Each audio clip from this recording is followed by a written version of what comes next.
जयगुरु ମୁଁ ଦେବରାଜ ୱେଲକମ୍ କରୁଛି ମୋ YouTube channel Devraj life vision. ଆପଣ କେମିତି ଅଛନ୍ତି? ମୁଁ ତ ଭଲରେ ଅଛି, ଆଶା କରୁଛି ଠାକୁରଙ୍କ ଦ୍ୱାରା ଆପଣମାନେ ଭଲରେ ଥିବେ।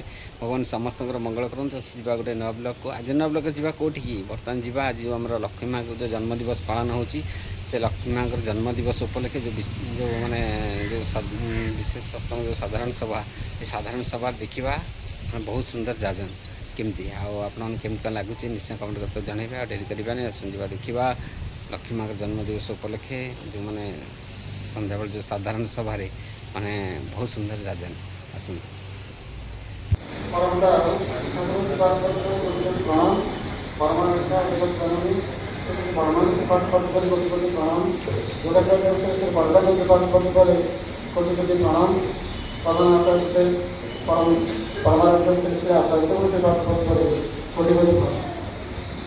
आज संध्या सत्संग उपस्थित सत्संग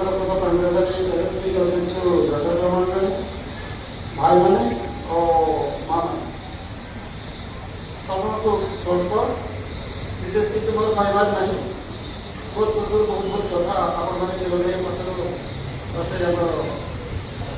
अधिक शुणिले विशेष किसी कहबार ना आप तेज जेहेतु आज लक्ष्मी माँ 133तम जन्मदिन से प्रसंग कथा कह जेहेतु से कहना सुযোগ मत से जोटा ज्ञापन कर श्री श्री ठाकुर ठारू श्री श्री बड़ थे 6 वर्ष स्थान 6 वर्ष छोट ठाकुर 1888 मसीह जन्मग्रहण करते बड़मा जन्मग्रहण करते 1894 मसीह श्रावण मास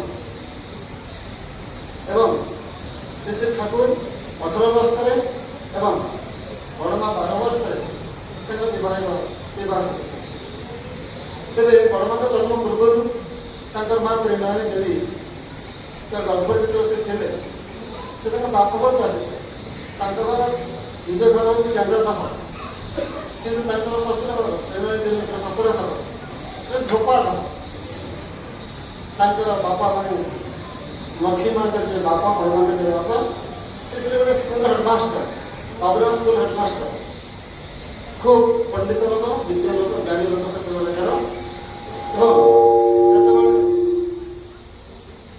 विवाह पर त्रिनयनी देवी गर्भवती गर्भधारण कले से बाप घर को चली आसिले लक्ष्मी का जन्म हो गंगाधर निज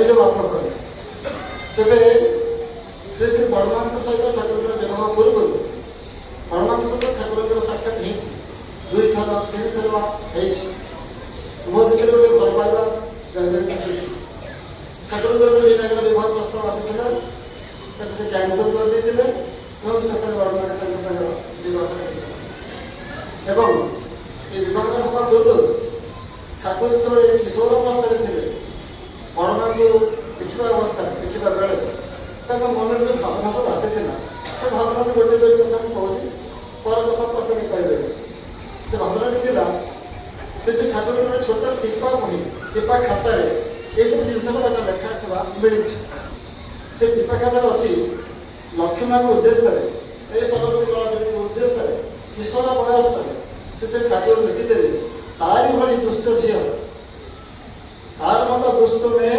संसार क्यों ना मैंने एत से दुष्ट थे पाखे दुष्ट कहीं करूँ पल्ली भाई एत मानुष जाबे ना कार काছে दिवाराती घूरबे सदाई आमार पीछे पीछे पल्ली एत लोक अच्छा से क्या पाक जीव नहीं दिन राति मो पचे पचे से घूर कथा बुझे तेरे ये तो ठाकुर प्रति भल पाइबार गोटे छुटिया लेखा ठाकुर भाई जिते बाहर गली बहुत समय बाहर मेडिकल पढ़ुते से लक्ष्मी माँ एकुटिया रहती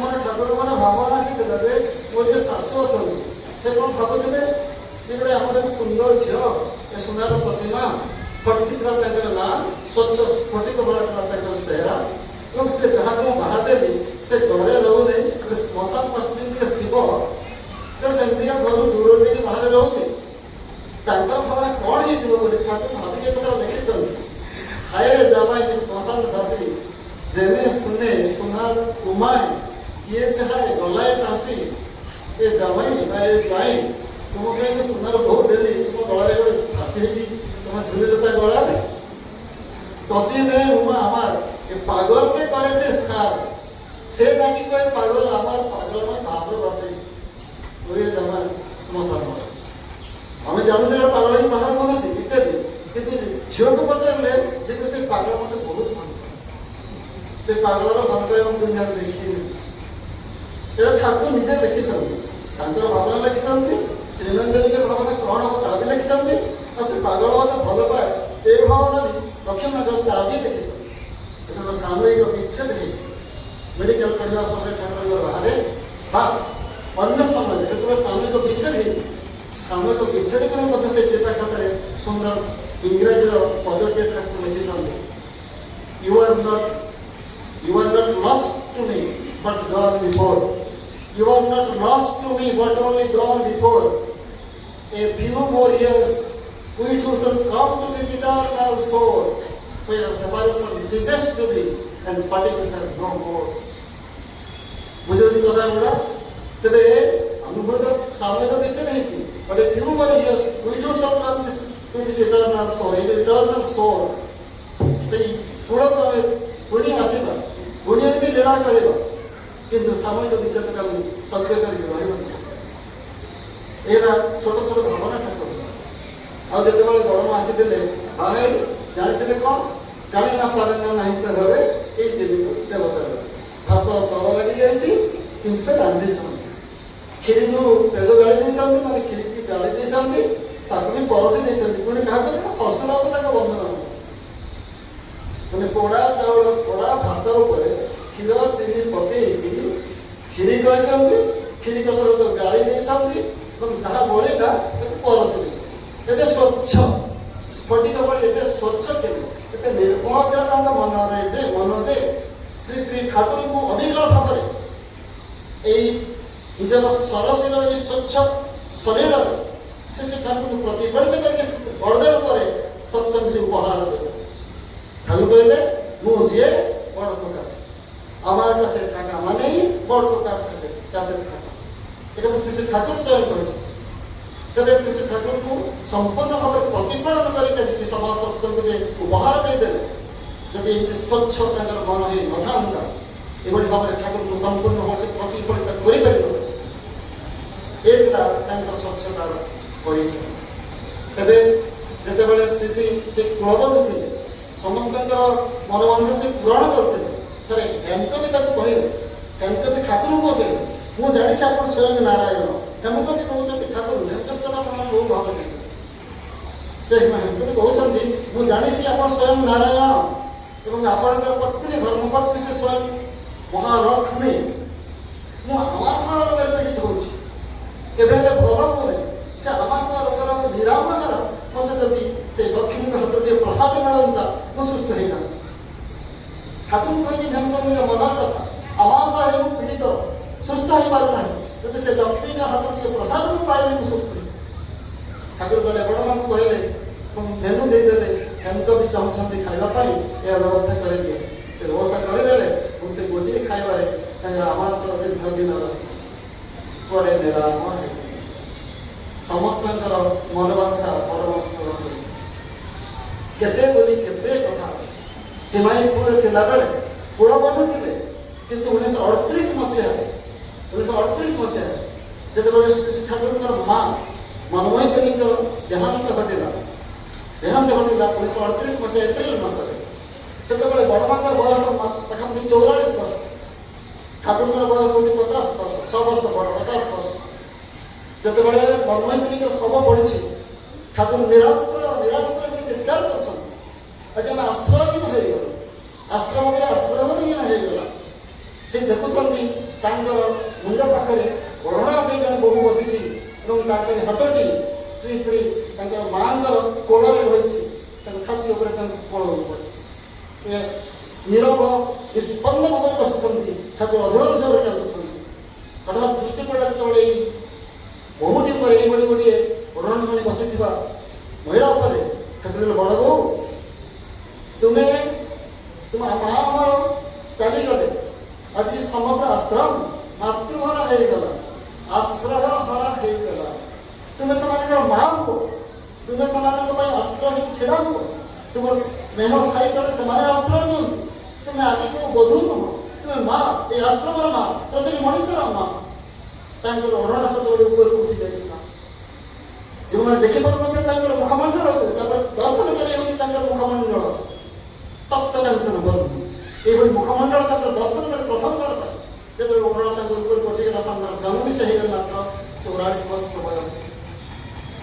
ଏ ଥିଲା ଶ୍ରୀ ଶ୍ରୀ ଠାକୁରଙ୍କର ଭାବଧାରା ପରିକଳ୍ପନା। ଏ ପ୍ରସଙ୍ଗରେ ଗୋଟିଏ ଦୁଇଟି କଥା ମୁଁ କହିଲି, ସମୟ ଖୁବ୍ ସ୍ୱଳ୍ପ। ଗୋଟିଏ କଥା ଥିଲା ଶ୍ରୀ ଶ୍ରୀ 6-7 ଦିନ ପଢ଼ି ତେବେ ତେବେ ତେବେ ଠାକୁର ଥରେ ଶୋଇଛନ୍ତି, ବିଶ୍ରାମ ନେଉଛନ୍ତି ଖାଇବା ପରେ। ଏବଂ ସେ ସମୟଟି ହେଉଛି କେତେବେଳେ ନା ଯେତେବେଳେ ଏ ଯେଉଁ ହୋଲି ରଙ୍ଗ ମରା ଚାଲିଛି, ସମୟ ଅତିକ୍ରାନ୍ତ ହେଇଯାଇଛି, ଲୋକ ସବୁ ଗାଧାଗୁଧି କରିଛନ୍ତି। ଏହି ସମୟରେ ରାଗରେ ତମତମ ହେଇକି ଗୋଟିଏ ମା ଆସି ପହଞ୍ଚ ଠାକୁରଙ୍କ ପାଖରେ ନାଲିସ କରିବ। କ'ଣ ନାଲିସ କରିବ ନା ସେ ମାଟିର ନାଁ ହେଉଛି ଶୈଳମା।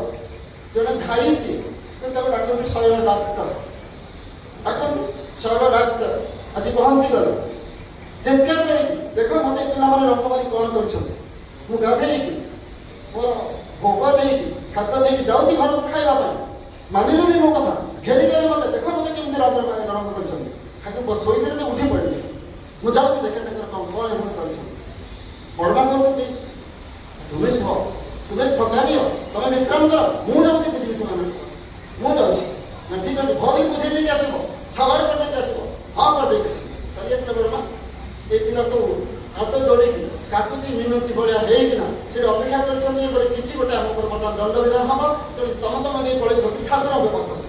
ଯେମିତି ଦେଖିଲେ ବଡ଼ମା ଆସୁଛନ୍ତି, ଟିକେ ଶାନ୍ତ ହେବେ, ଯୋଉ ଏତେ କ୍ରୋଧଟା ବା ଏତେ ଶାସ୍ତିଟା ଏତେ ମାରାତ୍ମକ ହବନି, ଏତେ କଷ୍ଟ ହବ। ବଡ଼ମା ଆସିଥିଲେ, କୋଉମାନେ ସବୁ ତା ଦେହରେ ମାରିଛ ଠିଆ ହେଇଗଲା ସମସ୍ତେ ସାମ୍ନାରେ। ସବୁ ପିଲାମାନେ ଗୋଟି ଗୋଟି କରି ଠିଆ ହେଲେ। ତାକୁ ରଙ୍ଗ ମାରିଛ ତ, ଠିକ୍, ତମ ରଙ୍ଗ ଛାଡ଼ି ଦେଉଛି। ଧରିଲେ ଚଟକଣି ପଛପଟେ କରିକି ସମସ୍ତେ ଗୋଟେ ଗୋଟେ ଚଟକଣି ଦେଇ ଚାଲିଲେ। ହେଲା, ଠିକ୍ ହେଲା କହିଦେଇକି ଠାକୁରଙ୍କୁ ଚାଲି ଆସିଲେ।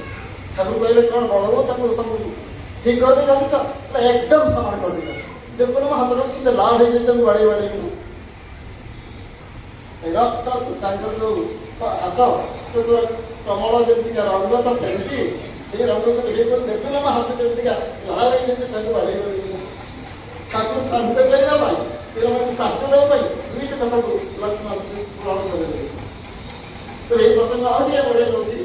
ଯେତେବେଳେ ଶ୍ରୀ ଶ୍ରୀ ଠାକୁର ଦେଓଘର ଚାଲି ଆସିଲା, ହିମାୟତକୁ ଛାଡ଼ିକି ଦେଓଘର ଚାଲି ଆସିଲା 1946 ମସିହାରେ, ସେତେବେଳେ ବଡ଼ମାଙ୍କ ପାଖରେ ଯେଉଁ ଦାୟିତ୍ୱ ପଡ଼ିଲା, ସେ ଦାୟିତ୍ୱକୁ ସମ୍ଭାଳିବା ବହୁତ କଷ୍ଟ। କିଛି ନାହିଁ, ଉଦ୍ବସ୍ତୁ, ଏତେ ଲୋକଙ୍କର ବୋଝ, ସମସ୍ତେ ଖାଇବେ, ସୁସ୍ଥରେ ରହିବେ, এই ବୋଝ ଶ୍ରୀ ଶ୍ରୀ ବଡ଼ମା ବହନ କରିଥିଲେ। ଏବଂ ସେହି ସମୟରେ ଯିଏ ଆସିଥିଲା ବଡ଼ମାଙ୍କ ପାଖକୁ ଯାହା ପ୍ରାର୍ଥନା କରିଥିଲା, ଶ୍ରୀ ଶ୍ରୀ ବଡ଼ମା ସମସ୍ତଙ୍କର ପ୍ରାର୍ଥନା ସେ ପୂରଣ କଲେ। ଠାକୁର ଗୋଟେ ଚିଠି ଲେଖିଥିଲେ ପୂର୍ବରୁ, ବିବାହ ପରେ ପୂର୍ବରୁ ଗୋଟେ ଚିଠି ଲେଖିଥିଲେ। ସେ ଚିଠିରେ ସେ ଲେଖିଥିଲେ ଯେ ସ୍ୱାର୍ଥ ଶୂନ୍ୟ ହେଇ ତୁମେ ପର ଉପକାର କରିବ। ପର ଉପକାର ଭଳି ବସ୍ତୁ ଏ ପୃଥିବୀରେ କୋଉଠି ନାହିଁ। ଚିଠି ଲମ୍ବା ଚିଠି, ଅନେକ କଥା ସେଥିରେ ଅଛି। ସେ ଚିଠି ଭିତରେ ମଧ୍ୟ ସେ ଲେଖିଥିଲେ ଯେ ତୁମେ ସାଧ୍ୱୀ ସତୀ ପତିପରାୟଣା, ତୁମକୁ ମୁଁ କି ପ୍ରତିଭକ୍ତି ଶିଖେଇବି ଏବଂ ତୁମକୁ ପ୍ରତିଭକ୍ତି ଶିଖିବାକୁ ମୁଁ ଯୋଗ୍ୟ।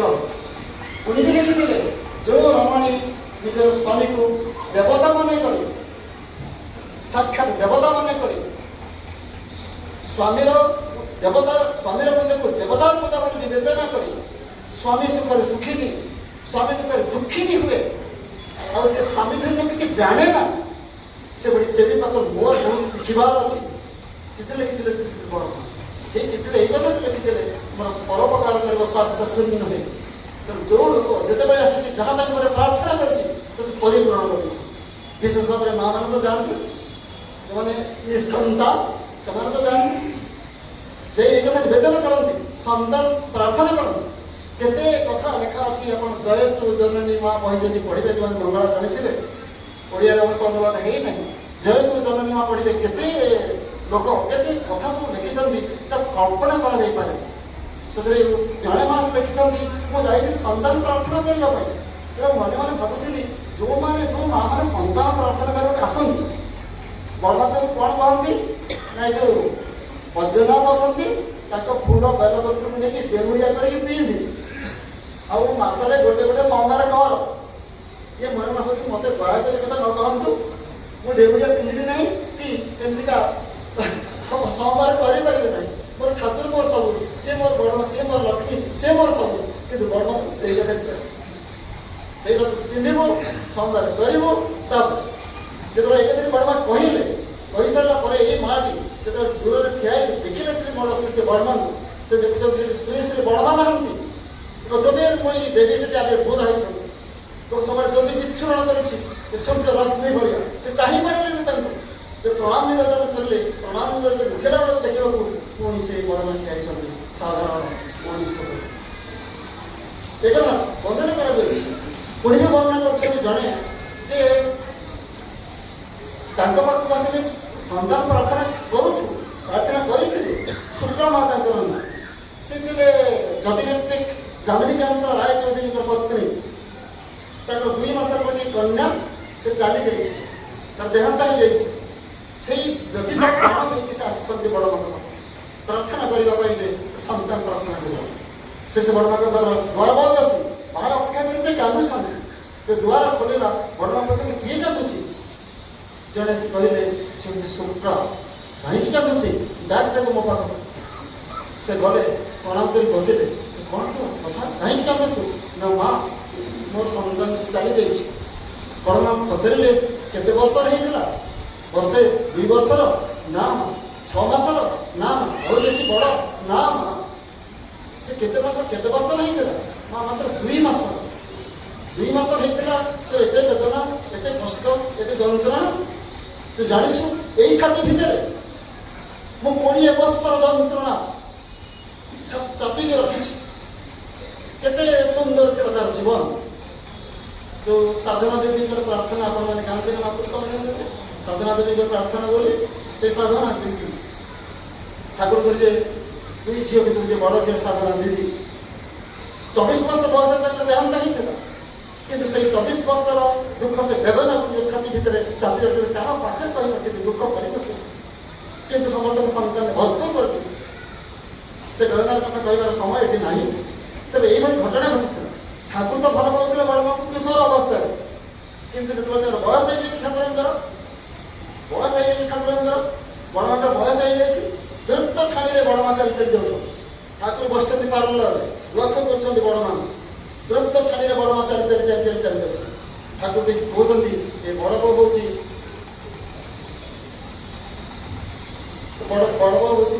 ପାହାଡ଼ି ସୁନ୍ଦରୀ ବଡ଼ ବୋଉ ହେଉଛି ପାହାଡ଼ି ସୁନ୍ଦରୀ ଅର୍ଥାତ୍ ପାହାଡ଼ି କନ୍ୟାମାନେ ଯେମିତି ବରିଷ୍ଠ ତାଙ୍କର ଦେହ ଶରୀର ଗଠନ ବଡ଼ମାଙ୍କର ଠିକ୍ ସେଇଭଳି ଏବଂ କଞ୍ଚା ସୁନାର ରଙ୍ଗ ତାଙ୍କର ଦେହ ଏବଂ ଏ କଞ୍ଚା ସୁନାର ଦେହ ଭିତରେ ଏଭଳି ସୁନ୍ଦର ମୂର୍ତ୍ତିଟିଏ ସେ ଯେମିତି ଗୋଟିଏ ନିପୁଣ କାରିଗରର ଶିଳ୍ପୀର ନିଖୁଣ ହାତରେ ଗଢ଼ା ଗୋଟିଏ ସୁନ୍ଦର ପ୍ରତିମା ଏବେ ଏତେ ପ୍ରାକୃତିକ ସୌନ୍ଦର୍ଯ୍ୟରେ ଭରପୁର ଯେ ତାଙ୍କ ପାଇଁ କୃତ୍ରିମ ପ୍ରସାଧନ କୃତ୍ରିମ ପରିପାଟି ଯେ ସୁନ ଇତ୍ୟାଦି ଆପଣମାନେ ବ୍ୟବହାର କରୁଛନ୍ତି ନା ସେ ବ୍ୟବହାର କରନ୍ତି ନାହିଁ ଏତେ ସୁନ୍ଦର ତାଙ୍କ ପ୍ରାକୃତିକ ସୌନ୍ଦର୍ଯ୍ୟ ଭରା ତାଙ୍କର ଅନ୍ତର ତାଙ୍କର କୌଣସି କୃତ୍ରିମ ପରିପାଟି ଆବଶ୍ୟକତା ପଡ଼ି ନାହିଁ କେବେ ହେଲେ ଖାଲି ଏଟା ତାଙ୍କର ଚେହେରାରେ ନୁହେଁ ତାଙ୍କ ସ୍ୱଭାବରେ ବି ପାହାଡ଼ି ଲୋକମାନଙ୍କ ଭଳି ଅତି ସାଧାରଣ ନିରଳ ଅଜଚ୍ଛଳ ଏବଂ ଖୁବ୍ ସ୍ପଷ୍ଟ ଏ ଥିଲା ଶ୍ରୀ ଶ୍ରୀ ବଡ଼ମାନଙ୍କର ଚରିତ୍ର ଜଣେ ଲେଖିଛନ୍ତି ଗୋଟେ ଭାଇ ଏ ବାବଦରେ ପାହାଡ଼ି ସୁନ୍ଦର ଠାକୁର କାହିଁକି ତାକୁ କହିବେ ତ ଏ ତ ସବୁ କେତେ ଗୁଡ଼ା କଥା ସବୁ ଗଲା କିନ୍ତୁ ଗୋଟିଏ କଥା ଆପଣମାନଙ୍କ ପାଖରେ ମୁଁ କହିବାକୁ ରଖୁଛି ଯେ ଶ୍ରୀ ଶ୍ରୀ ଠାକୁରଙ୍କୁ ଯେଉଁ ଘଟଣାଟି ବ୍ୟତୀତ କରିଥିଲା ଭୀଷଣ ଭାବରେ ବ୍ୟତୀତ କରିଥିଲା ଶ୍ରୀ ଶ୍ରୀ ବଡ଼ମା ସେଥିରେ ସମଭାଗିନୀ ବି ହେଇଥିଲେ ସେ ଘଟଣାଟି ଥିଲା କ'ଣ ଗୋଟିଏ ଲୋକ ତା ନାଁ ହେଉଛି ଆଦିନାଥ ମଜୁମଦାର ଜଣେ ମୁକ୍ତି ଆସି ମୁକ୍ତାରନାମା ଲେଖେ ଠାକୁରଙ୍କ ସତ୍ସଙ୍ଗର ସମ୍ପତ୍ତିରୁ କିଛି ଠାକୁରଙ୍କ ସାନ ଭାଇ ଖେପୁଦାଙ୍କ ନାଁରେ ସିଏ ମୁକ୍ତାରନାମା କରିଦେଇଛି ଠାକୁରଙ୍କୁ କଷ୍ଟ ହେଇଛି ଠାକୁର ଚୁପ ରହିକି କିଛି କହିନାହାନ୍ତି କିନ୍ତୁ ସେଦିନ ଆଦିନାଥ ମଜୁମଦାର ଚାଲି ଆସିଥିଲେ ଠାକୁରଙ୍କ ପାଖକୁ। ସେଠି ବଡ଼ମା ପଚାରିଲେ ଏକତାକୁ ଲେଖିଛି କିଏ? ନା ମୁଁ ଲେଖିଛି। ନା କାହିଁକି? ଏଥିପାଇଁ ଯେ ମୁଁ ଜାଣେ ଠାକୁରଙ୍କର ସାନ ଭାଇ ହେଉଛନ୍ତି ଖେପୁଦା। ଠାକୁର ଯିଏ ଖେପୁଦା ସିଏ ଗୋଟେ ପରିବାରର ଦି ଭାଇ ତ, ଆଉ ସବୁ କିଛି ତାଙ୍କ ନାଁରେ ଲେଖିଦେଇଛି, ଅସୁବିଧା ତ କିଛି ନାହିଁ, ଲେଖିଦେଇଛି। ତେଣୁ ସମସ୍ତଙ୍କୁ ସମାନ ବୋଲି ଭାବେ। ଠାକୁର ଯାହା ଖେପୁଦା ବି ସେଇଆ। ସେ ବଡ଼ ଦୁଃଖିତ ହେଲେ, ତୁ କ'ଣ କହିଲୁ? ତୁ କ'ଣ କହିଲୁ? ଠାକୁର ସହିତ କିଏ ସମାନ ହେଇପାରେ? ଏ ପୃଥିବୀରେ କିଏ ଅଛି ତାକୁ ସବୁ ସମାନ ହବ ବୋଲି? ତାଙ୍କ ପାଖକୁ ତ ଏତେ ଲୋକ କାହିଁକି ଯିବା ଆସିବା? ଏତେ ପ୍ରାର୍ଥନା କାହିଁକି? ଏତେ ଅଳି, ଏତେ ନିବେଦନ କାହିଁକି? ଏତେ ହଜାର ହଜାର ସଂଖ୍ୟାରେ ତାଙ୍କ ପାଖକୁ ଲୋକ ଆସୁଛନ୍ତି କାହିଁକି? ତାର କିଛି ସ୍ୱାତନ୍ତ୍ର୍ୟ ନାହିଁ, କିଛି ସ୍ୱାତନ୍ତ୍ର୍ୟ ନାହିଁ। ସେ ସମସ୍ତେ ତ ସମାନ। ତୁ ଏହା ଭାବୁଛୁ? ମୁଁ ତାଙ୍କ ସହିତ 50 ବର୍ଷର ଘର କରଣା କଲିଣି। 12 ବର୍ଷରେ ବାହା ହେଇକି ଆସିଥିଲି, ମୋର 60 ପୁରିଲାଣି। ପାଖାପାଖି 50 ବର୍ଷ ଘର କରଣା ତାଙ୍କ ସହିତ ମୋର। କିନ୍ତୁ ତାଙ୍କ ଗୋଟେ କାଣି ଆଙ୍ଗୁଠିକୁ ମୁଁ ସରି ହେଇନାହିଁ। ଆଉ ତୁ ଏତେ ବଡ଼ ଜ୍ଞାନୀ ହେଇଗଲୁ ଯେ, ଏତେ ବଡ଼ ମାନେ କ'ଣ ତା ପରମହଂସ ହେଇଗଲୁ ଯେ ତତେ ସବୁ ସମାନ ଦିଶୁଛନ୍ତି। ତୁ ଠାକୁର ସହିତ ସମାନ କରିଦେଲୁ। ତୁ ଲେଖାପଢ଼ା କରୁଛୁ, ସେ ବିଷୟରେ ବିଷୟ ସମ୍ପତ୍ତି ନେଇକି ବୁଝାସୁଝା କରୁଛୁ, ମୁଁ କିଛି ସେଥିପାଇଁ କହୁନି। କିନ୍ତୁ ତାକୁ ଯଦି ସମସ୍ତେ ତ ସମାନ କରିଦେଲୁ, ମୁଁ ଟିକେ ଅବାକ ହେଇଯାଉଛି ତୋର ଜ୍ଞାନ ଦେଖି। ଉଠିଲେ ଚୁପ୍ ସେ ଜ୍ଞାନ ଅଧୀନ ସାରା ଖାଇଲେ ବି ନାହିଁ। ଏଭଳି ଚିନ୍ତାଧାରା ଯାହାର ଠାକୁର ଦୁଃଖିତ ହେଇଥିଲେ। କିନ୍ତୁ ବଡ଼ମା କିଭଳି ଭାବରେ ଦୁଃଖିତ ହେଇଗଲେ ସେଠି ଉଠି କଳ୍ପନା କରିପାରିଲେ। ଏକଥା ତାଙ୍କର ଜୀବନରେ ଘଟିଛି। ସେ ବଡ଼ ଏଇଭଳି ଭାବରେ ସତ୍ୟ ଯାହା କହୁଛେ ଠାକୁର କଥା କହୁଥିଲେ ନା, ଏଇଭଳି ଭାବରେ ସେ ସତ୍ୟ ଘଟିଲେ ତାଙ୍କ ସୃଷ୍ଟି କଲେ। ଆଉ ଆପଣମାନେ ଜାଣନ୍ତି ଯେବେ ଶ୍ରୀ ଶ୍ରୀ ବର୍ତ୍ତମାନ ଆରେଷ୍ଟ କରି ନିଆଗଲା, ମିଥ୍ୟା କେସ୍ ସତ୍ସଙ୍ଗ ଉଦ୍ଧାର କରିକି ଶ୍ରୀ ଶ୍ରୀ ବର୍ଦ୍ଧାକୁ ଆରେଷ୍ଟ କରି ନିଆଗଲା। କିନ୍ତୁ ରଖାଗଲା, ରଖାଗଲା ହାଜତରେ। ସେହି ସମୟରେ ଯିଏ ଆଡଭୋକେଟ୍ ଆସିଲେ କେସ୍ ଲଢ଼ିବା ପାଇଁ, ଯାହାକୁ ଚଏସ୍ କରାଗଲା, ତାଙ୍କ ନାଁ ଥିଲା କ'ଣ? ଲାଲ ବିହାରୀ ଲାଲ। ଗୋଟିଏ ଥର ସେ କୋର୍ଟରେ ଠିଆ ହେଲେ ସେତେବେଳେ 1000 ଟଙ୍କା ନେଉଥିଲେ। ଗୋଟିଏ କେସ୍ ଥରେ ସେ ଠିଆ ହେଲେ ଯାଇ କୋର୍ଟରେ, ଥରେ ମାତ୍ର 1000 ଟଙ୍କା। ସେ 18 ଦିନ ଠିଆ ହେଇଥିଲେ ଏ ସତ୍ସଙ୍ଗ କେସ୍କୁ ନେଇକି। ଜାଣିଲେ ଯେ ସେ କି ରକମର କେସ୍ ଠାକୁରଙ୍କ ବିରୁଦ୍ଧରେ ବର୍ଦ୍ଧମାନ ଆରେଷ୍ଟ କରିଛି। ଯେତେବେଳେ ବର୍ଦ୍ଧମାନର ଇଣ୍ଟେରିମ୍ ବେଲ୍ ହେଲା, ଅନ୍ତରୀଣ ହେଇଗଲା, ଇଣ୍ଟେରିମ୍ ବେଲ୍, ତାଙ୍କୁ କୁହାଗଲା ସେ ସଂସ୍ଥାନ ଆଶ୍ରମ ରହିପାରିବେ ନାହିଁ, ଦେଓଘର ରହିପାରିବେ ନାହିଁ, ରହିବେ କୋଉଠି? ଦୁମକାରେ ସେ ରହିବେ। ତାକୁ ଦୁମକା ପଠେଇ ଦିଆଗଲା। ଠାକୁର କହିଲେ ବଡ଼ମାନଙ୍କୁ, ଚାଲ ଆମେ ଦୁମକା ଯିବା। ବଡ଼ ପୋଜି ଏଠି ନ ଆସିବା, ଆମେ ସେଠି ଯାଇ ପହଞ୍ଚିଯିବା। ପହଞ୍ଚିଗଲା ଦୁମକାରେ। ସେ ଦୁମକା ଯେଉଁ ଅଭିନବ ଲୀଳା ତାଙ୍କର ହେଲା, ଯେଉଁ ଗୋଟେ ଜଙ୍ଗଲିଆ ଜାଗା, ଗୋଟେ ପାର୍କ ସେ ପାଖରେ ଯେଉଁଠି ବଡ଼ମାଙ୍କର ରହଣି, ମନ୍ଦିର ତମ୍ବୁ, ଠାକୁର ସେଠି ରାତ୍ରି ଯାପନ କରନ୍ତି ସେ ତମ୍ବୁ ତଳେ। ସେତେବେଳେ ପହରାର ବ୍ୟବସ୍ଥା ନଥିଲା। ଲାଲ ଲୋକ ଉଠିଲେ ରାତିରେ ଦେଖିବା ପାଇଁ ଠାକୁର କେମିତି ଶୋଇଛନ୍ତି ବୋଲି। ଦେଖିଲେ ଯେ ଠାକୁର ଯେ ଶୋଇଛନ୍ତି, ତାଙ୍କ ଚାରି ପାଖରେ ଗୋଟେ ନାରୀ ମୂର୍ତ୍ତି ପହରା ଦେଉଛି। ଏତେ ରାତିରେ ଶୀତରେ ଡିସେମ୍ବର ମାସରେ ଗୋଟେ ନାରୀ ମୂର୍ତ୍ତି ଚାରିପଟ ପହରା ଦେଉଛି। ସେ ଅବାକ ହେଇଗଲେ। ଏତେ ରାତ୍ରିରେ ଗୋଟେ ନାରୀ ମୂର୍ତ୍ତି ସେ ଠାକୁରଙ୍କର ବିଛଣା ଚାରିପଟେ ପହରା ଦେଉଛି। କିନ୍ତୁ ଯେତେବେଳେ ଜାଣିଲେ ଯେ ସିଏ ହେଉଛନ୍ତି ବଡ଼ମା ବୋଲି, ସେ ଆଶ୍ଚର୍ଯ୍ୟ ହେଇଗଲେ। ତୁଳସୀ ରାମାୟଣରେ ମୁଁ ପଢ଼ିଥିଲି, ଯେତେବେଳେ ରାମଚନ୍ଦ୍ରଙ୍କର ବନବାସ ହେଇଯାଇଥିଲା, ତୁଳସୀ ରାମାୟଣ ଲେଖା ଅଛି, ବାଲ୍ମୀକି ରାମାୟଣରେ କଥା ଲେଖା ନାହିଁ। ତୁଳସୀ ରାମାୟଣ ଲେଖା ଅଛି ଯେ ଶ୍ରୀ ଶ୍ରୀ ମାନେ ସୀତା କ'ଣ କରୁଥିଲେ? ଯୋଉଠି ରାମଚନ୍ଦ୍ର ଶୋଉଥିଲେ, ତାଙ୍କ ଚାରିପଟେ ରାତ୍ରି ଉଜାଗର ହେଇକି ପହରା ଦେଉଥିଲେ। ମୁଁ ପଢ଼ିଥିଲି ତୁଳସୀ ରାମାୟଣରେ। ଆଜି ବାସ୍ତବ ଭାବରେ ଦେଖିଲି এই ସତୀ ନେଲେ କିନ୍ତୁ ତାକତ ହେଇପାରେ, କିନ୍ତୁ ଶକ୍ତି ହେଇପାରେ, ସାହସ ହେଇପାରେ। ଏତେ ରାତ୍ରିରେ କଞ୍ଚନ ଶୀତରେ ସେ ଠାକୁରଙ୍କ ଚାରିପାଖେ ସେ ପହରା ଦେଉଛନ୍ତି। ଅସମ୍ଭବକୁ ସମ୍ଭବ ସେ କରିଦେଉଛନ୍ତି। କେମିତିକା? ଯୋଉଟା ଆମ ପକ୍ଷରେ ସମ୍ଭବ ନୁହଁ, ସେଥିରେ ବାହାରିବା ସମ୍ଭବ ନୁହେଁ। ପୁଣି ସେଇଭଳି ବିହାର, ସେଇଭଳି ଜାଗାରେ ଏତେ ପ୍ରଚଣ୍ଡ ଶୀତ କଲାପ୍ସ କରିବ ମଣିଷର ବଡି, କିନ୍ତୁ ସେ ପହରା ପ୍ରତିଟି ମୁହୂର୍ତ୍ତରେ ଠାକୁରଙ୍କର ଜାଗ୍ରତ ପହରା। କେହି ଯୁକ୍ତି କଲେ, ଜଣେ ପଣ୍ଡିତ ସେ ଯୁକ୍ତି କରୁଛନ୍ତି ଠାକୁର ସାଙ୍ଗରେ, ଠାକୁର ଚୁପ୍ ରହୁଛନ୍ତି, କହିପାରୁନାହାନ୍ତି। ଆଉ ସେ ପଣ୍ଡିତଙ୍କୁ କିଏ ଅଟକେଇ ପାରୁନି। ଏତେ ଯୁକ୍ତି ଖୋର ଠାକୁର କଥା, ଠାକୁର ସେ କଥା କୁହାଇ ଦେଉନାହାନ୍ତି। ଏତେ ଯୁକ୍ତି କରି ଚାଲିଛନ୍ତି, ଠାକୁର ଚୁପ୍ ବସନ୍ତି। ବଡ଼ମା ଦେଖିଲେ ଯେ ଠାକୁରଙ୍କ ଅବସ୍ଥା, ଚୁପ୍ କିନା ଉଠିଲା, ସେ ବସି ପଡ଼ିଲେ। ଚୁପ୍ କିନା ଉଠିଲେ, ଠାକୁରଙ୍କ ପାଖରେ ଗୋଟେ ଚେୟାରରେ ବସି ପଡ଼ିଲେ। ଏବଂ ବସି ପଡ଼ିଲା ପରେ ସେ ଯେଉଁ ପଣ୍ଡିତ ଯୁକ୍ତି କରୁଥିଲେ, ଚୁପ୍। ଏମିତି ତାର ଗାମ୍ଭୀର୍ଯ୍ୟ ଥିଲା। ଏମିତିକା ଠାକୁରଙ୍କୁ ସପୋର୍ଟ କରିବା ପାଇଁ, ସପୋର୍ଟ ଦେବା ପାଇଁ, ଏବଂ ଏ ପଣ୍ଡିତର ମୁଖ ବନ୍ଦ କରିଦେବା। ଚୁପ୍ ଆସି ବସି ପଡ଼ିଲେ, ତାର କଥା ସବୁ ବନ୍ଦ, ଯୁକ୍ତି ବନ୍ଦ। ସଙ୍ଗତ ବହୁତ ବେଶୀ ହେଇଗଲାଣି। ଆପଣମାନଙ୍କର ଅଧୀର ଏଭଳି ଆନନ୍ଦ ବଜାର ପ୍ରସାଦ ଗ୍ରହଣ କରିବା ପାଇଁ। ତେବେ ଆପଣମାନେ ଯେତେବେଳେ ଆସିଛନ୍ତି, ଠାକୁରଙ୍କ କଥା କହିବାର ଟିକେ ସୁବିଧା ଆପଣ ଦେଇଛନ୍ତି ମୋର କୃତଜ୍ଞତା ହାତରେ ଜ୍ଞାପନ କରୁଛି ଏବଂ ସର୍ବଶେଷରେ ଆପଣମାନଙ୍କ ସମସ୍ତଙ୍କ ସାର୍ବିକ ପୂର୍ଣ୍ଣ ପରମଦା ସେ ସ୍ୱାଧୀନ ସେବା ଅର୍ପଣ କରି ପ୍ରାର୍ଥନା କରୁଛି। ଜୟ জগত ধাত্রী মূর্ত ঝিও সংসার জীবন লক্ষ্য কামরে ব্যস্ত রহিছি স্বামী সোহাগ ভরে কেউ ফাঁকরে সময় করি স্বামীর সেবা করে সতী তোজার সমাবসিত জগত ধাত্রী মূর্ত ঝিও সংসারর জীবন লক্ষ্য কামরে ব্যস্ত রহিছে স্বামী সোহাগ ভরে কেউ ফাঁকরে সময় করি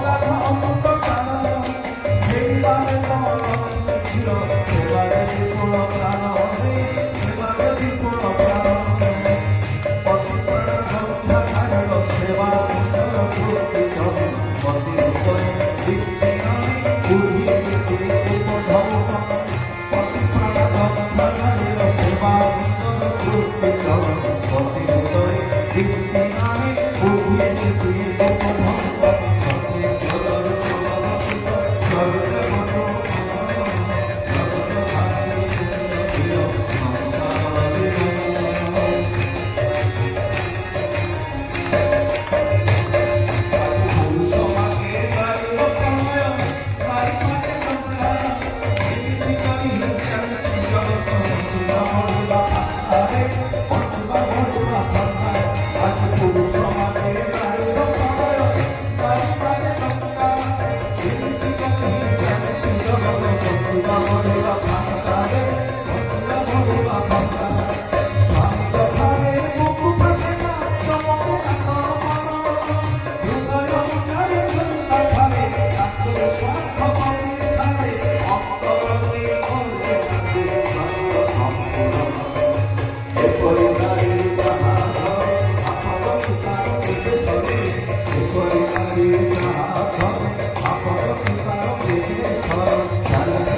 সেবা করে সতী তোজার সমাবসিত জগত ধাত্রী মূর্ত ঝিও সংসারর জীবন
आज ब्लग आम देखिले कि जो मैंने हूँ लक्ष्मी माँ जन्म दिवस जो शांति सत्संग केमती मैंने केते सुंदर जाजन आपन केमती लगे निश्चय कमेंट कर देखा गोटे ब्लग रोचे आप नमस्कार जय जगन्नाथ जय।